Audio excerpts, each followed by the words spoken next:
Folks, welcome to the culture and welcome to the culture's Black Men Summit, where we're going to be talking about it all week long on how we're redefining and celebrating Black manhood. And today, we wanted to kick off the conversation the best way that we could. And the only way to do that is to first talk about our connection to our Creator, to our God, our sense of spirituality. Now, this comes on the day of the 28th anniversary of the historic Million Man March. It was October 16th, 1995, 28 years ago, where over 2 million or nearly 2 million Black men convened on the Great Mall on Washington. That call was due to the Honorable Minister Louis Farrakhan, but he wasn't by himself. It was a call that was made through him, but it was a call that also brought in so many different folks, different leaders, both men and women, communities together for a historic demonstration. So as we have this conversation, we want to look at the principles that were laid out 28 years ago, the principles of atonement, the principle of reconciliation, and the principle of responsibility, and use that as the guiding force for this conversation, and let this conversation set the tone for this week's conversation about Black men. But before we get into our very special guest, let's go back to the sights and to the sounds of that historic day of October 16th, 1995 in Washington, D.C. To affirm the positive among us.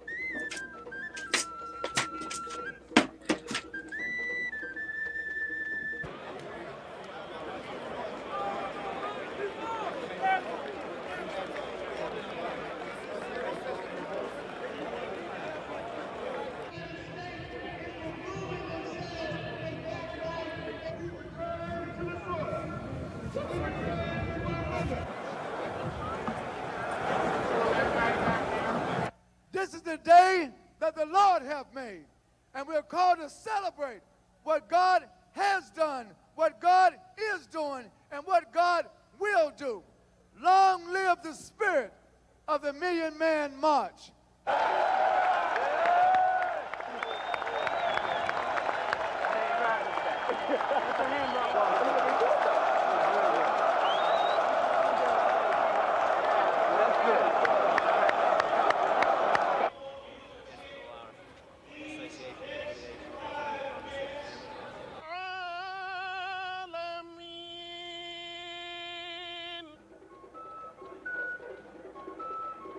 And this isn't about Farrakhan. This is about respect, unity, and love for the brothers. And we're trying to get something out of this, out of life. We're tired of being behind everything. We want to be in charge sometime. We want to unify, and that's what this is about, unity. Look at all these brothers around here. We need to do it and show the government, hey, that we need to have control of our destiny. We're choosing who our leaders are in the Black community, and we're not just going to accept anything anymore. We're going to come together. We're going to register people to vote and go back to our community, go back to my neighborhood, register my friends and stuff to vote, and we'll take it from there. He's doing something.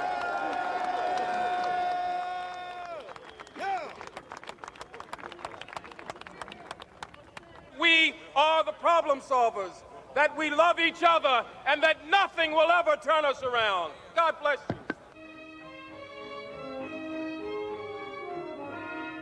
Strong men keep on a-coming. Strong Black men keep on a-coming. Strong Black men just keep on a-coming. We love you.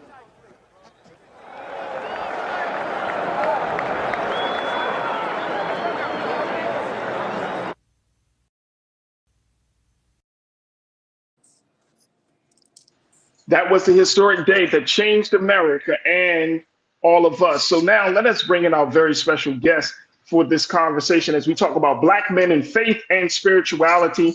I am joined by three dynamic brothers who are doing their work to change the culture and the conversation about us being in faith and spirituality. First and foremost, I have my big brother. He is a brother that's been on the ground for years. He has done so much for the community, and more importantly, he continues to be a light in the great city of Baltimore. We are so happy to have him joining us. He serves as the Baltimore representative for the Honorable Minister Louis Farrakhan, the student minister and imam. Our big brother, Brother Imam Abdul Salam, is joining us. Brother Imam, assalamu alaikum, and thank you so much, dear brother, for joining us for this summit. Wa alaikum salam, and thank you for having me on this great platform. And as you know, all of us from Baltimore and really throughout the nation are very proud of you in your growth and development. And we thank Brother Roland for giving you such an opportunity to serve our people on such a great level. I'm happy to be here. Thank you. My other big brother is a brother who is certainly no stranger to the work that he's doing in terms of elevating Black men. This is my brother, man. Every time I see him, he shows me nothing but love. When he started his work in Baltimore, and then he transitioned to fill in the role of being the senior pastor of New Birth Missionary Baptist Church down there in Lithonia, Georgia. My big brother, Pastor Jamal Bryant. Pastor Bryant, good afternoon, dear brother. How are you, sir? We got the pastor on. Looks like we're going to have to get the pastor. Let's get the pastor connected very quickly. And then while we're doing that, let's introduce our other brother who I had a chance to just talk to just a few weeks ago. And after talking to him, I was just blown away about what he has done, the stance that he makes, and more importantly, the work that he is doing. So he's another brother from the great city of Baltimore. I'm so happy to have him joining us today. My big brother, Brother Zentola. Brother Zentola, peace and blessings, brother. How you feeling? Thank you. I'm feeling good. How you feeling? I'm good, man. I'm good. Thank you for joining us for this summit and having this conversation, bro. Yes, it's a must. You know, it's time to unlock it. Absolutely. Let me see. Let me know when, and I'm saying this to my team. Let me know when we get Pastor Bryant joining us in a moment. But Brother Minister, let's talk first about what we saw. You know, I just played the little quick clip of that historic day, October 16th, 1995. I was 16 years old. You were a young man back then. We were trying to do our thing, you know, trying to help in this great call of atonement, reconciliation, responsibility. I remember being in high school, Brother Minister, and telling my friends, trying to organize my friends around. It's like, yo, y'all going to the march, let's go together, let's jump on the bus, blah, blah, blah. And Arrow, my friends, is like, bro, you're gonna get yourself killed out there, right? But when I came back, I'll never forget, the response was overwhelming because so many of them was like, bro, I watched it on television. My people in my family went, and it was a magnificent day. But even more so just the day, I want to get down to the principles behind the march. Because this was a very different march. This wasn't a march about politics. This wasn't a march about social justice. This is a very different march. Talk to us about this principle of atonement, reconciliation, responsibility, and more importantly, how do we get back to that place? Yes, sir. Well, of course, we can't start unless we talk about how God inspired the Honorable Minister Louis Farrakhan in a moment of inspiration where the words that he wanted to take 1 million Black men to Washington, D.C. went out of his mouth. And the Honorable Minister Farrakhan said that he wished he could have pulled it back, but God inspired it. And so on October the 16th, 1995, we saw nearly 2 million Black men show up on the mall in Washington, D.C. under the theme Atonement, Reconciliation, and Responsibility. Because the Honorable Minister Farrakhan pointed out to us that after 440 years at that time of brokenness and through our journey here in America, while receiving the most unjustifiable treatment in the annals of history, we as Black men needed to atone with God, atone with self, atone with our family, and atone with each other as a people, and then take responsibility for our future into our own hands. So from that, the Honorable Minister Louis Farrakhan gave us the great 8 steps of atonement. And any of you that would Google 8 steps of atonement from the Million Man March will see the process by which we can take to heal our families, our communities, and our nation. And Brother Zentola, when we talk about this mass gathering of Black men, I remember being on the mall and Brother Minister, I know you can probably attest to this as well. The energy in the space was like and I'm not saying it's just to hype it up. Literally, you can feel God's presence. And I'm gonna just say it just like that. You can feel, like, as much as people talked about the fact that you're in the belly of the beast. The government is watching. I remember Clinton was out. Everybody, a lot of those major government leaders left this Capitol. I remember seeing tanks along the perimeter of the space. There were flying airplanes just in case, watching. Everybody was watching to see what happened. But I never felt more at peace in an outside demonstration like I did at the Million Man March. People were saying, we're gonna get, I said, Ray, if you went, you know that nobody was going to touch us. There was a covering on that. So let's talk a little bit about the energy of being called or coming back to a space of atonement and reconciliation. Brother Zentolo, talk to us, like, you do energy work. How important is it that we have a massive call like that? Talk to me. Well, it's very important because a lot of times we don't understand that our attention is our currency. And so whatever we're directing our attention toward with an intention will start to manifest. We've just been tricked into giving away our attention and creating things in which we don't want by different environmental stimuli and different patterns. And so when all of these men got together under this one intention of atonement, of all of these great things, yes, the energy is going to be immense, and you're going to even call forth your higher selves. So it's like it's going to be a whole different frequency, a whole different vibration. A lot of times we think because we can't see it in the physical that it's not there. But we have radio waves that has many stations that's floating through the air right now that you can't see. And depending on yourself, you can tune into those different frequencies depending on your intention. And so, yes, when you bring that many men, black men, together with that melanin and that intention, yes, gonna bring forth a higher energy in which you can physically see beyond your logical understanding. Yeah, absolutely. Look, we got to take a quick pause, Brother Minister, Brother Zentolo. We're going to take a pause. When we come forward, hopefully we can bring our Pastor Jamal Bryant, into this conversation as well. And crew, I would love to hear your take on this as we're talking about black men in spirituality, black men in faith, as we are talking about the 28th anniversary of the Million Man March, but more importantly, talking about how do we get back on track with ourselves and our creators, especially during this time. The conversation will continue on the other side. Stay with us. It's the Culture's Black Men Summit here on the Black Star Network.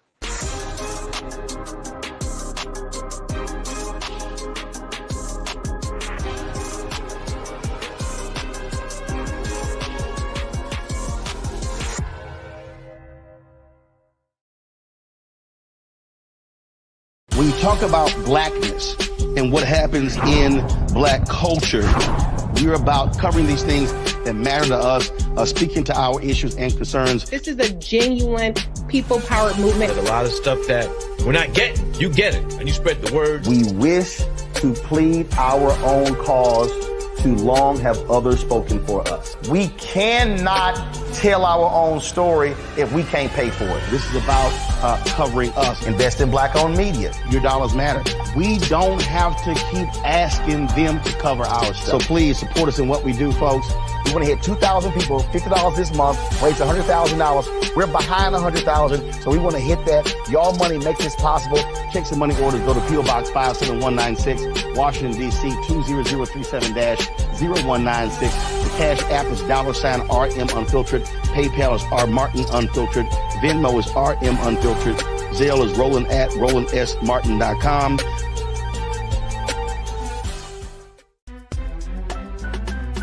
I'm Farajii Muhammad, live from LA. And this is The Culture. The Culture is a two-way conversation. You and me. We talk about the stories, politics, the good, the bad, and the downright ugly. So join our community every day at 3 p.m. Eastern and let your voice be heard. Hey, We're all in this together. So let's talk about it and see what kind of trouble we can get into. It's The Culture, weekdays at 3, only on the Black Star Network. Folks, Black Star Network is here. Oh, no punching! I'm real revolutionary right now. Support this man, Black Media. He makes sure that our stories are told. Thank you for being the voice of Black America, Roland. I love y'all. All momentum we have now, we have to keep this going. The video looks phenomenal. See, this difference between Black Star Network and Black-owned media and something like CNN. You can't be Black-owned media and be scared. It's time to be smart. Bring your eyeballs home. You dig?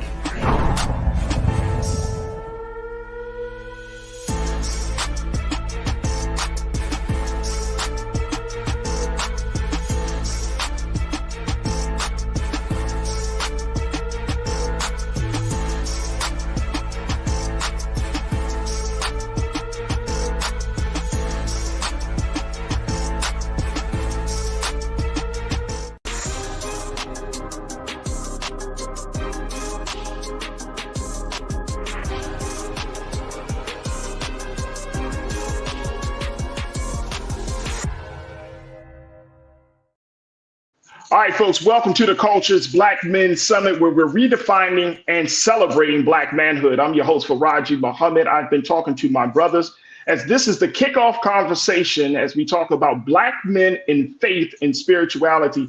There's no other conversation that can happen until we have this one. So this is why we've decided to have this first to set the tone for this week's set of conversations. And so I've been joined by brother student minister and imam, brother Abdul Salam, who serves as the Baltimore representative for the Honorable Minister Louis Farrakhan, and also joined by my brother who is a meditational spiritual healer and author, brother Zen Tola. We're just having the start of a dynamic conversation. Brother Minister, I want to get your take on what brother Zen Tola was just pointing out, which he says, setting your intention. And I know that in the Muslim prayer service, before you even go through the steps, the first thing you do when you step on that rug is set your intention, is to say to the Almighty God what you plan to do and how you plan to do it. Are we looking at a situation in Black America, especially among Black men, that we don't know our intention because of all of these other issues that are happening? Like, how did we get to that place that we're going to set our intention? Because we saw it in 1995. Mm-hmm. We saw it in those, subsequent marches. We saw it at the 20th anniversary for the Justice of the Million Man March at the Justice of Else. Some people would say, oh, we need another march. Some people say we need a different leader. But how do we get the intention back to Black America, to Black men, so that way we don't have to wait for some outside force, that we can call from that force from within? Well, first and foremost, in order to state an intention, we have to be called to something. So in Islam, we are called to prayer by statements that are telling us that it's time to pray in that instance. So once we answer the call, then we go ahead and formally state the intention to perform what we have been called to. And this is because though we make good intentions a lot of times in our life journey, there are forces that can distract us. There are forces that can cause us to have a good intention, but fail in fulfilling the intention of what either we spoke, thought, or desired to do from the heart. But this is the beauty of how God operates best through divine servants. The Honorable Minister Louis Farrakhan made a call, but it was the Spirit of God that moved from that call that Black men answered to. And therefore, by answering the call, by showing up or watching on that day, they were able to reestablish the intention for which they were called to, even if they didn't understand what was going to be said. But by the end of the Honorable Minister Farrakhan's message, he caused us to see that it was important for us because we desired to want to do something, to join a Black organization that was serving our people, to join a spiritual house, whether it is the church, whether it is Islam or some faith tradition that could feed our souls and feed our minds, and then get involved in some format of community struggle by joining on to those that were already working. So in 2023, going into 2024, there are a lot of distractions going on today, just as it was in 1995. But I believe that the essence of Black people in general, being the people of God, when that proper call comes, no matter what time it comes, our soul resonates with that call and are attracted to it. And so now from the spirit of the march, it can live on from those that attended and know the values of what it did for them in their lives. Brother Minister, I love that comment and that response. I'm going to go back to you then, Brother Zentola. I want to bring this to you. In order for you to get into that space, you have to have a heart. I remember the minister, and there's a clip of the Honorable Minister Louis Farrakhan saying this, Brother Minister and Brother Zentola. He said, I was given the call for this march, but if I was a hater, if I was a man that did not want to see the best for all of humanity, not just for Black people, then how would you justify the response that you saw in 1995 if I didn't have the heart to make the call? And I think that's where it is. It's like now we're at a place right now, Brother Minister, like a lot of the challenges that are facing Black men in Black America, but more importantly, Black men, it gets down to the very heart of who we are. It takes away our sense of emotion. As our sister Dr. Bridget talked about, it takes away our sense of humanity. Mm-hmm. Something that Islam has often been seen as, and I know you heard it and I've heard it all my life, that when Black men come into the ranks of the Nation of Islam, that it warms the heart again because we've been made so cold. Talk to us about that process of even falling in love with yourself again after being conditioned and told that you are nobody and that you have no power. Well, I can say that the beauty of seeing the example in the fulfillment of what the words of the Honorable Elijah Muhammad and the Honorable Minister Louis Farrakhan have done for so many Black men specifically, but in general, Black men and women and families across America and throughout the world, that when I saw the example of the teaching, not knowing what it would do for me, once I got around that energy, as my beautiful brother talked about, when your heart and your soul is reaching for God, even though you may be limited in knowledge, it's reaching. And the Nation of Islam was magnetic to Malcolm X. It was magnetic to Muhammad Ali. It was magnetic to the Honorable Minister Louis Farrakhan in their day. And in our day, it was still magnetic from the Honorable Minister Louis Farrakhan rebuilding this work. And so a young teenager like myself and tens of thousands of others were attracted to something that was already moving. And when you enter into a unit that is already operating and that unit embraces you, the brotherhood embraced me with love. And you can't beat that because perfect love casts out fear. And so if we say God is love, how do we know unless it's being manifested in those that have his spirit? And so Black organizations that have also benefited in that way have understood the qualifying reality of what Minister Farrakhan taught me and teaches me as a student. And that is the basis of unity. That is the basis of a common goal. The Honorable Elijah Muhammad said that our unity would solve 95% of our problems. And his minister has caused us to see and understand from the Honorable Elijah Muhammad, his teacher, that our unity is more powerful than any type of atomic or nuclear bomb. So we just got to get busy on living what we say, and we will attract and be magnetic to the people that need that saving grace, power, love, and unity. Brother Zentola, I want to get your take on this, and I got word that Pastor Bryant is now technically ready, so I want to take a few extra minutes to get his take as well, because we only have limited time with him. But Brother Zentola, what's your take of that in terms of the heart, cultivating the heart, so that way you can hear the call to set the intention? Yes, it's very important. A lot of times, like what my brother just said, unity is very much needed. But before we can have unity, we must first find ourselves. We must first heal the inner things that we have been going through or going through turmoil with. And so, yes, unity is like, think about it like this. when you have traumas, let's look at the traumas like, let's look at them like thorns that are in you, all right? And so even when you go to hug someone else, that can cause you pain. And it's not that this person is trying to cause you pain. It's because those traumas sitting on the surface, even when it's a good act or a nice act, it could still cause you pain. And so the other way I also explain traumas is think about hands that has been worn so much that they get callous. The callus is built up on the hands to protect the hands from keep getting abrasions. And so this is how not being healed, where you can't feel. See, once you start healing those callus will start going down, and then you can feel and find your sensation of way when you touch something, you can actually feel it.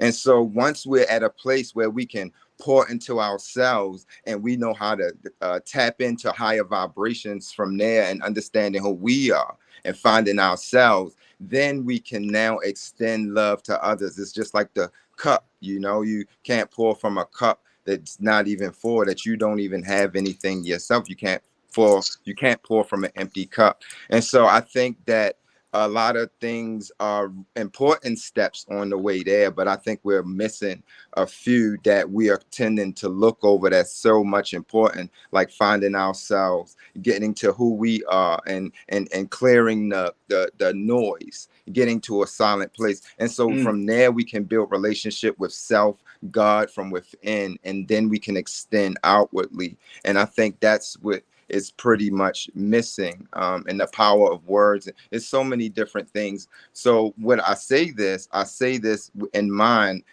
bringing up, like, let's say, integrating into the kids, the seeds. If we want to get to the bottom of it, we have to, of course, find ourselves, but we have to integrate into the seeds. We have to teach them who they are earlier, because it's not that we aren't who we are, is that we have been tricked and conditioned into not knowing who we are.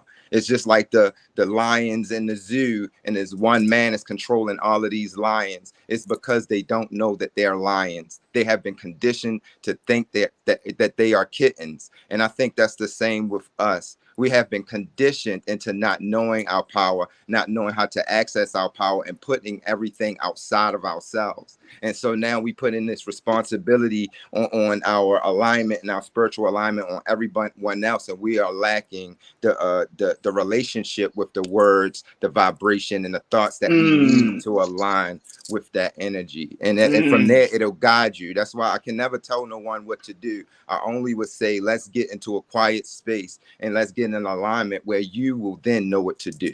And so it's the tools. It's just like a cell phone, right? So if you notice how we have to have updates with our cell phone, what happens if you don't update your cell phone? It'll start glitching. This is what anxieties is happening. We're not upgrading to new understandings and practices of who we are as energy first, and then letting everything else align. And that's what's out of whack. We putting all of this outside of us, and we're not in alignment. That's what it is. I want to bring in our brother, Pastor Jamal Bryant, the senior pastor of New Birth Missionary Baptist Church down in Georgia. I know he had some sound issues, but he got a few moments just to be with us.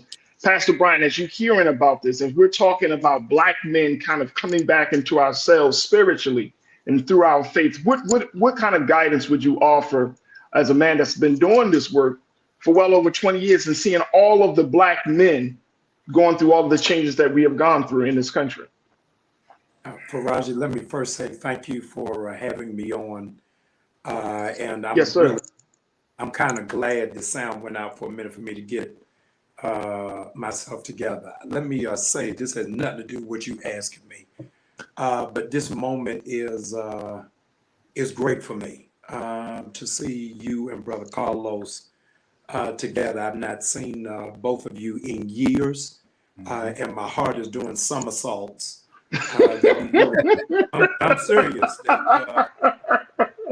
We came up through the ranks together and really grew as men and grew as leaders together. And while I was disconnected from the broadcast, I'm thinking about how life would have been different if I'm still in Baltimore right now. Me and Carlos will be planning tonight's citywide town hall meeting about the Gaza Strip and what to do about Palestine, and invite the Jews from Parkite to come be in the discussion.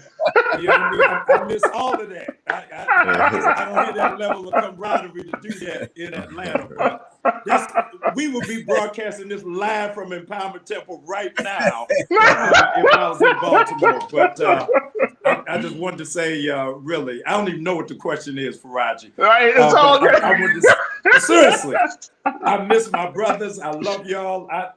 I done left Atlanta and left Baltimore, and now Farajii is looking like Jesus. Something has happened.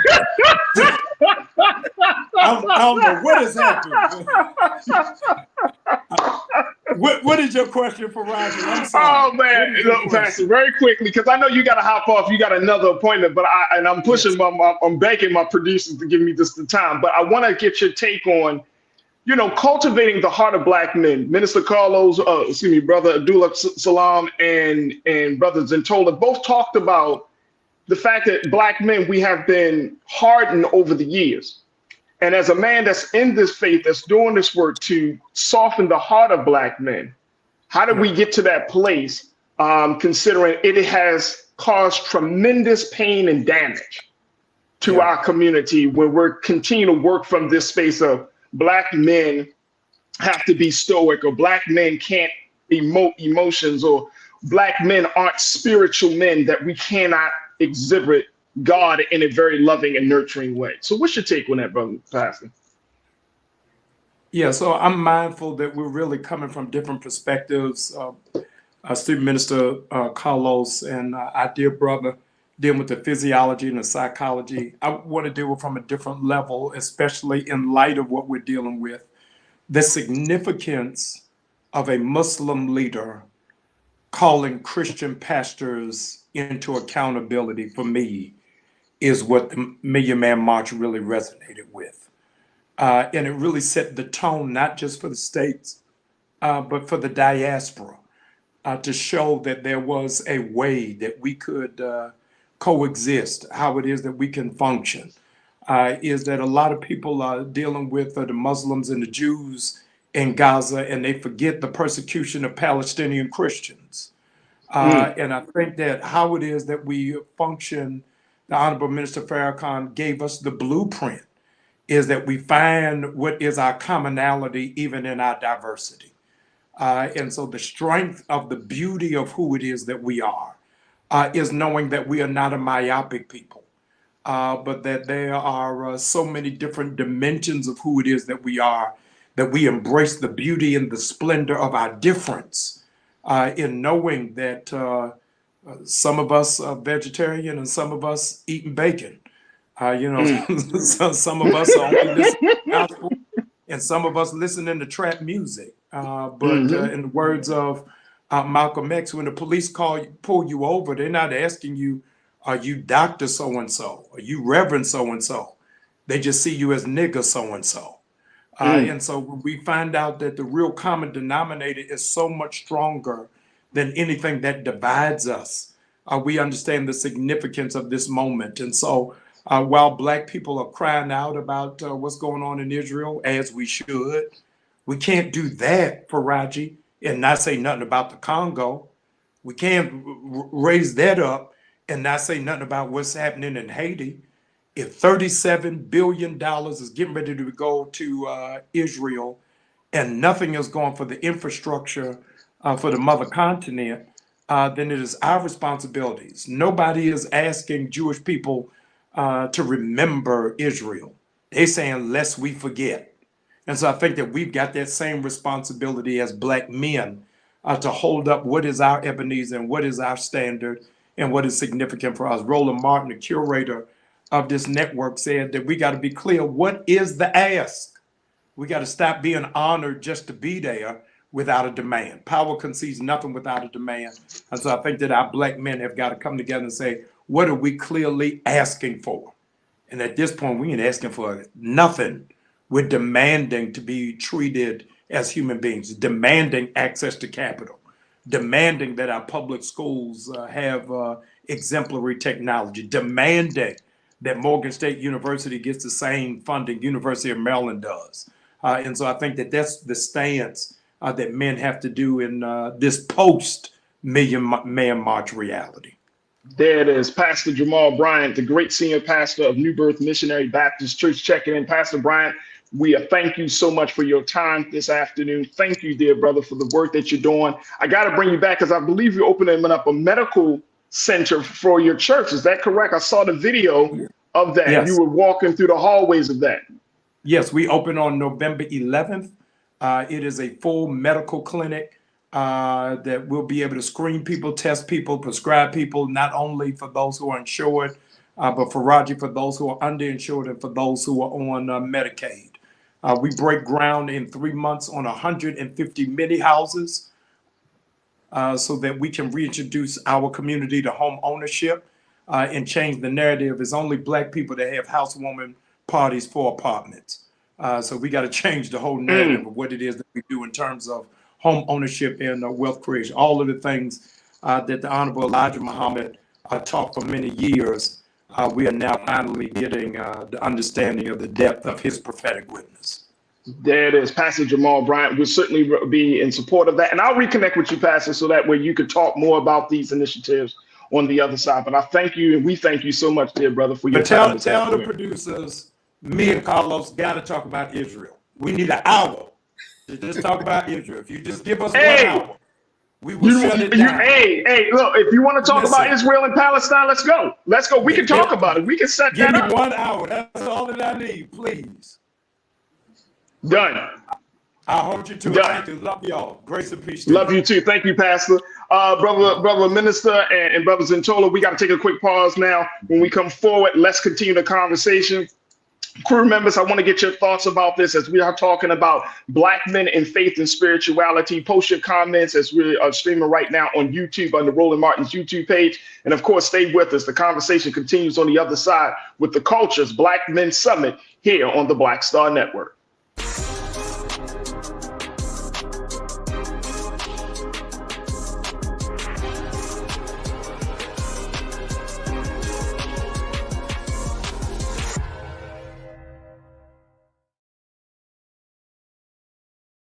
Pull up a chair, take your seat. The Black Tape with me, Dr. Greg Carr, here on the Black Star Network. Every week, we'll take a deeper dive into the world we're living in. Join the conversation only on the Black Star Network.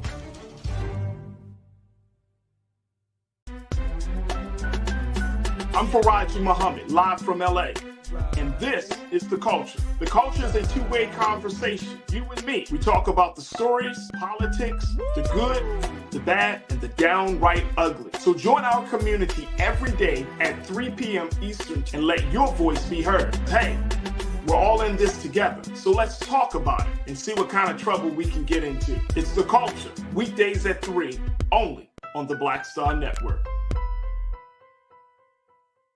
When you talk about blackness and what happens in Black culture, we're about covering these things that matter to us, speaking to our issues and concerns. This is a genuine people-powered movement. There's a lot of stuff that we're not getting. You get it, and you spread the word. We wish to plead our own cause.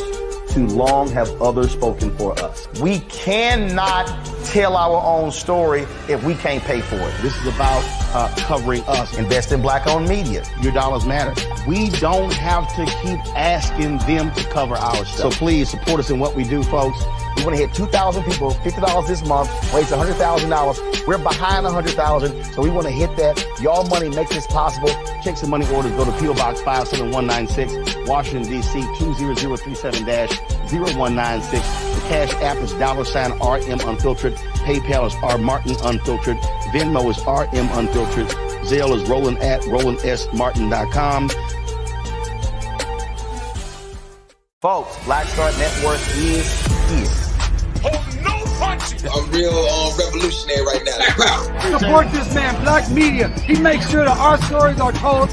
Thank you for being the voice of Black America, Roland. Stay black. I love y'all. All momentum we have now, we have to keep this going. The video looks phenomenal. See, there's a difference between Black Star Network and Black-owned media and something like CNN. You can't be black-owned media and be scared. It's time to be smart. Bring your eyeballs home. You dig?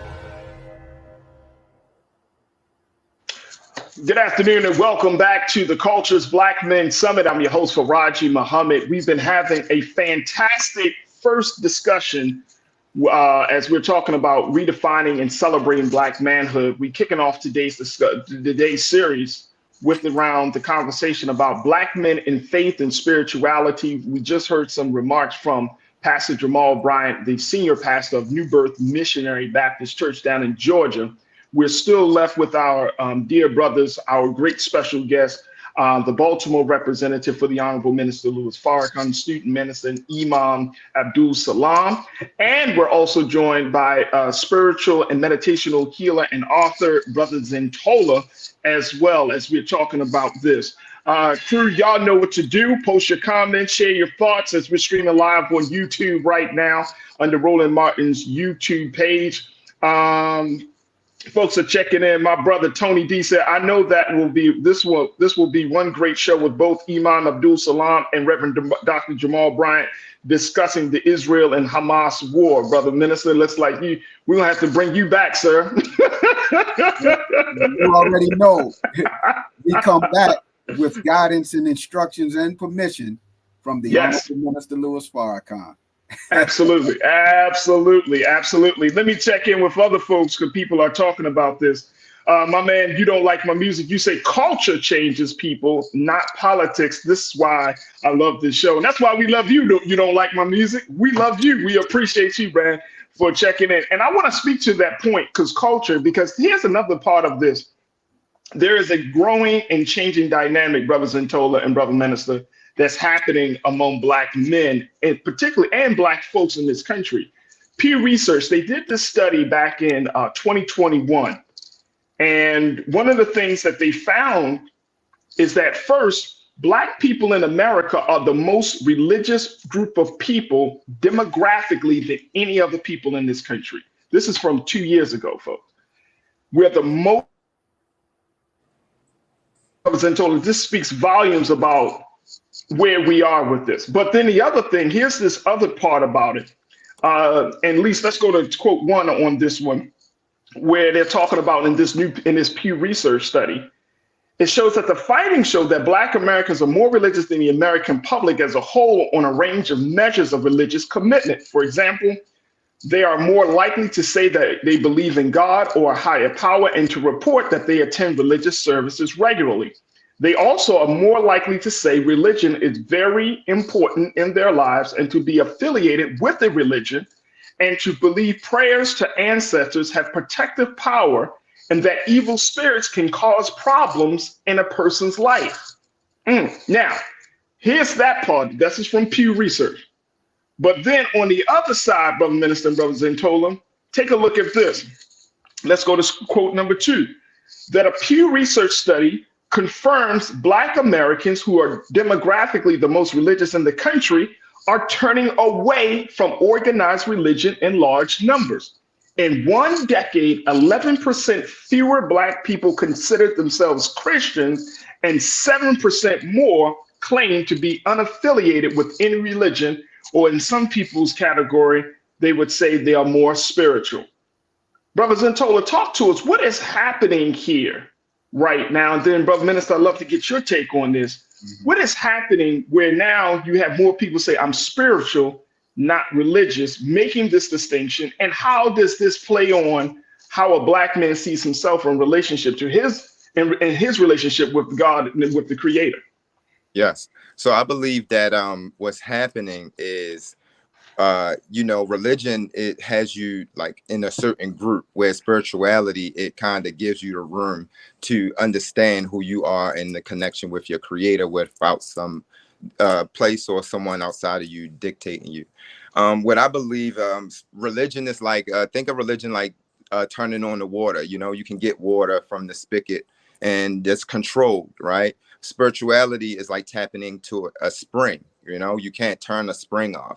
And so once you tapped into that spring, you no longer can just like go inside of a box of just using the spigot water when you know that the spring is there. And so I think what's happening is, with us able to share our understandings and everything with, what we've been through as Black people and church and things like that, we understand that church is much needed, or religion is very much needed, but we're finding ourselves at a place where we are expanding beyond, like, say, a certain dynamic. So let's think of that like a first grade. You needed to know the information, you needed to learn about certain things, but now we're at a place of convergence, of integration. And so if you know these things that you've learned in these different books and these religions, and you're not converting them, you're not integrating these things into your life, well, then you don't get the change or the transformation. And so I believe that what's happening is people are more so opening their minds and their understanding on, like, what are they connected to and what is actually in alignment with them. And so we're tapping into a higher spaces than normal. And I think that it's all needed. I think, like I said, it's like grades. You have first grade, second grade, third, and it's like it keeps going. We're here to grow, we're here to expand. And so now you're seeing a convergence of not people turning away from God, but people receiving God from different things, like music and sound bowls and meditations. And it even says even in the Bible, it said meditate day and night. So it's certain things that we've looked over that is actually helping, that were actually our tools to help us to integrate. And as we're shifting into higher vibrations, the earth is now shifting into higher vibrations. Knowing is now is no longer enough, And so I say that spirituality, or like these mindful practices, whatever you want to put them under, energy, these are all these are the keys, right? And so I use the keys as an example, because I can give you a car, and if you didn't know what a car did, you would just try to push this car up the street and down the street. And if I ask you, how do you like the car I gave you, you say, well, it's kind of heavy, I have to push it around. Right. And then if I give you the keys to the car, now the same car that you thought you had to push around is now carrying you where you want to go and where you need to go. Now you'll have a totally different experience. I believe that's what's happening in life right now. We're going through life and we're thinking we're all having the same experience, but we're really not.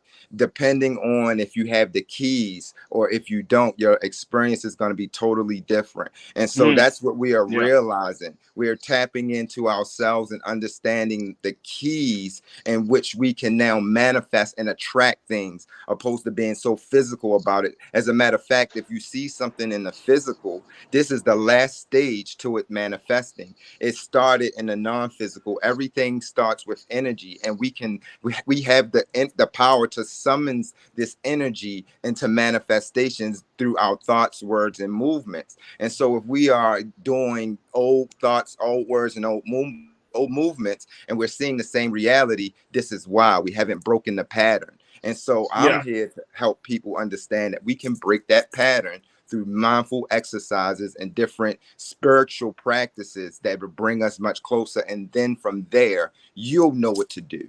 That's where we are. Brother Minister, we're going to take a quick pause, but when we come forward, I would love to get your take on this, as as a minister in an organized setting, in an organized structure, and then as an imam, as you all know about the metaphysical and the importance of that. So we'd love to hear your take on this. Folks, we got to take a final quick pause. Stay with us. It's the Culture's Black Men Summit here on the Black Star Network.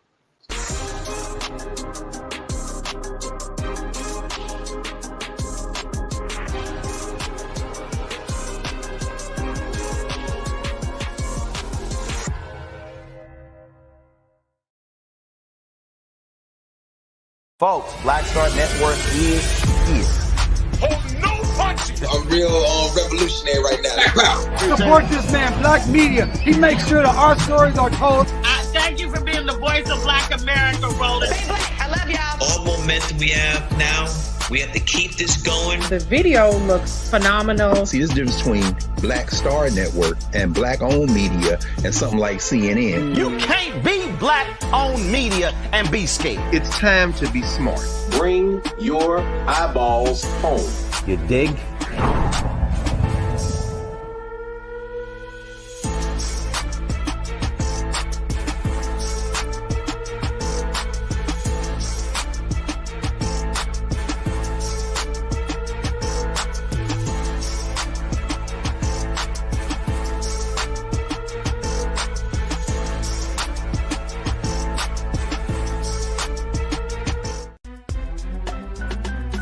I'm Farajii Muhammad, live from LA. And this is The Culture. The Culture is a two-way conversation. You and me. We talk about the stories, politics, the good, the bad, and the downright ugly. So join our community every day at 3 p.m. Eastern and let your voice be heard. Hey, we're all in this together. So let's talk about it and see what kind of trouble we can get into. It's The Culture. Weekdays at 3, only on the Black Star Network. When you talk about blackness and what happens in Black culture, we're about covering these things that matter to us, speaking to our issues and concerns. This is a genuine people-powered movement. There's a lot of stuff that we're not getting. You get it, and you spread the word. We wish to plead our own cause. Too long have others spoken for us. We cannot tell our own story if we can't pay for it. This is about covering us. Invest in Black-owned media. Your dollars matter. We don't have to keep asking them to cover our stuff. So please support us in what we do, folks. We want to hit 2,000 people, $50 this month, raise $100,000. We're behind 100,000, so we want to hit that. Y'all money makes this possible. Check some money orders. Go to P.O. Box 57196, Washington, D.C. 20037-0196. The Cash App is $RM Unfiltered. PayPal is R Martin Unfiltered. Venmo is RM Unfiltered. Zelle is Roland at RolandSMartin.com.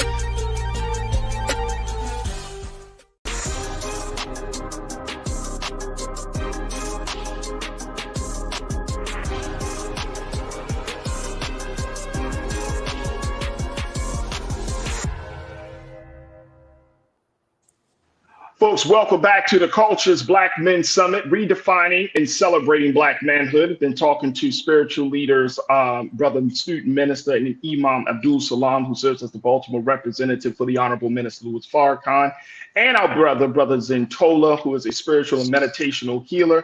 We are gathered to have this conversation on the 28th anniversary of the historic Million Man March that happened 28 years ago today, folks, on October the 16th, 1995. And so we only saw fit to have this conversation kicking us off for this week of discussions around Black men and as we celebrate manhood.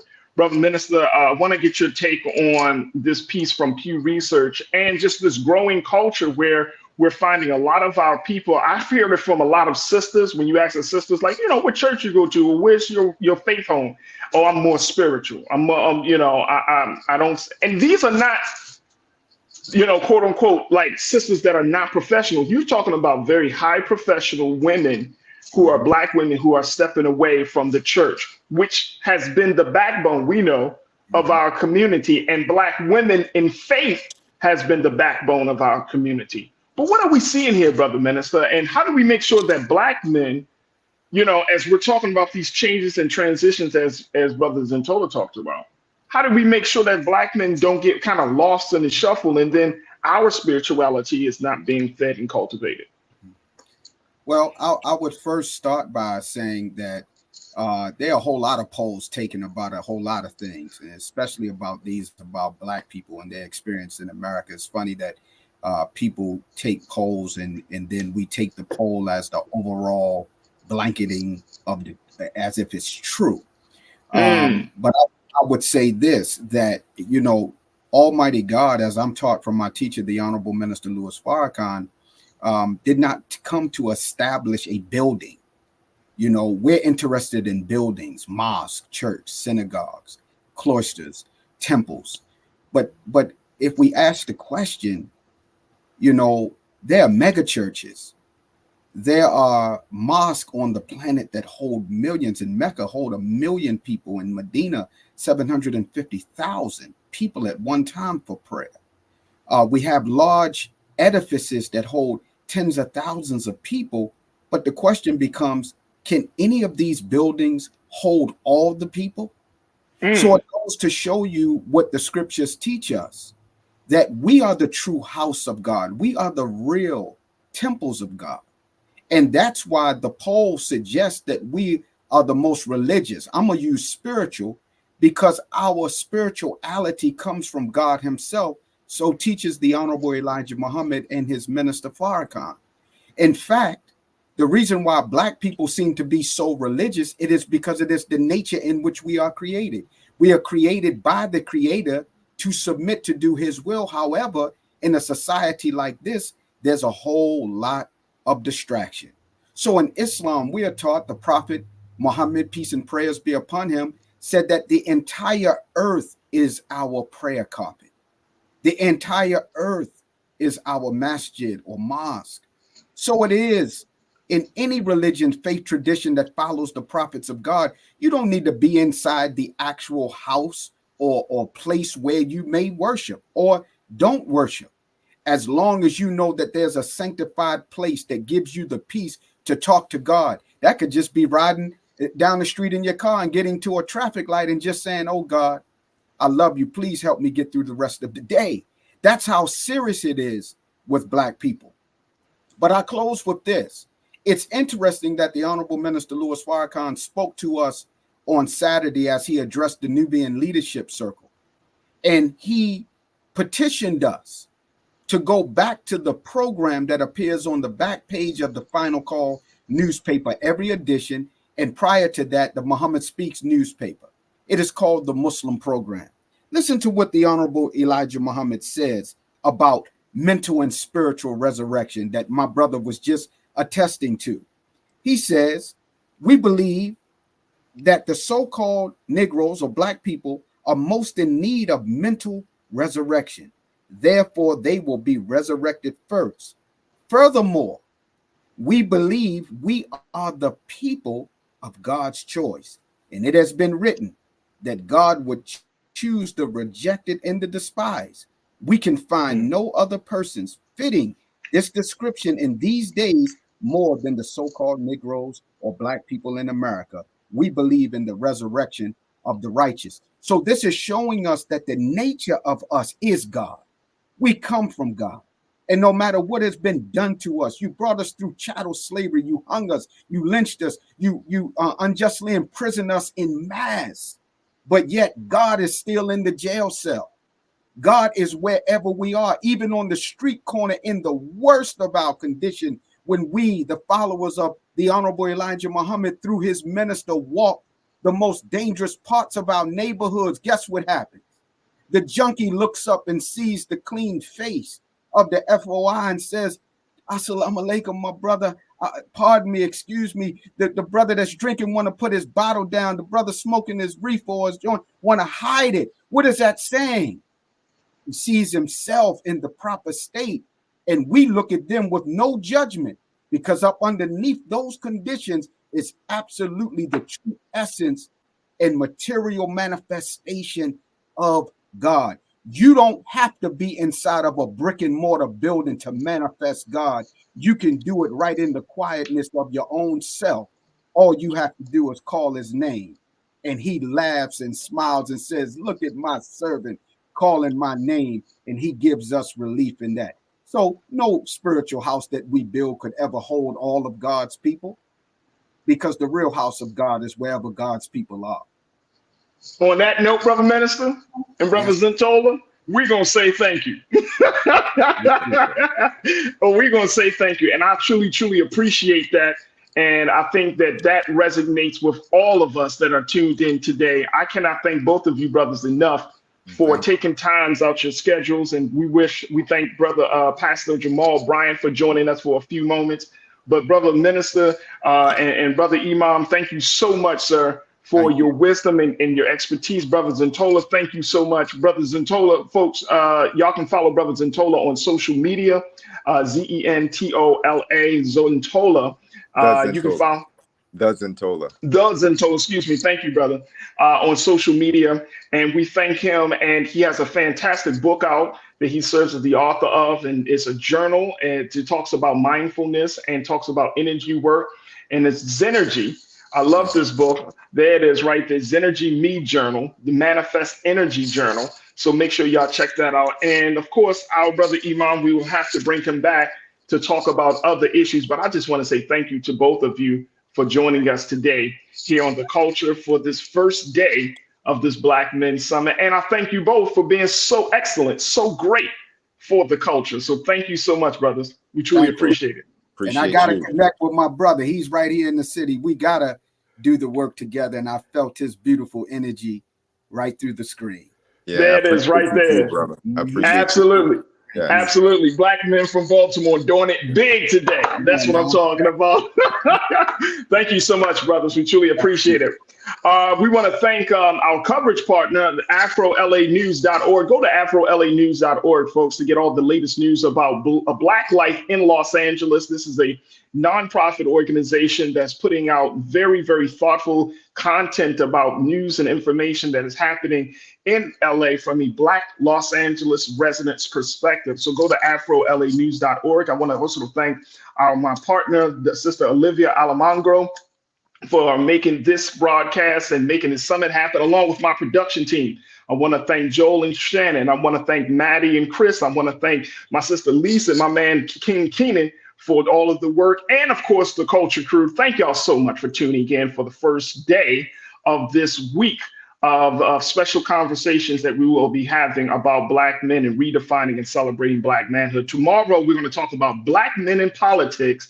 So that conversation should be a good one. But thank you so much for tuning in. Stay tuned. Up next 6 p.m. is Roland Martin with RMU. As always, go to blackstarnetwork.com, download the app, follow us on social media, and give. Help us to power this movement in this digital space. But we truly, truly appreciate all of your support. As always, never be afraid to challenge what's wrong, stand for what's right while being yourself in the process. God willing, we will talk tomorrow for another exciting edition of The Culture, right here, exclusively here on the Black Star Network. Peace.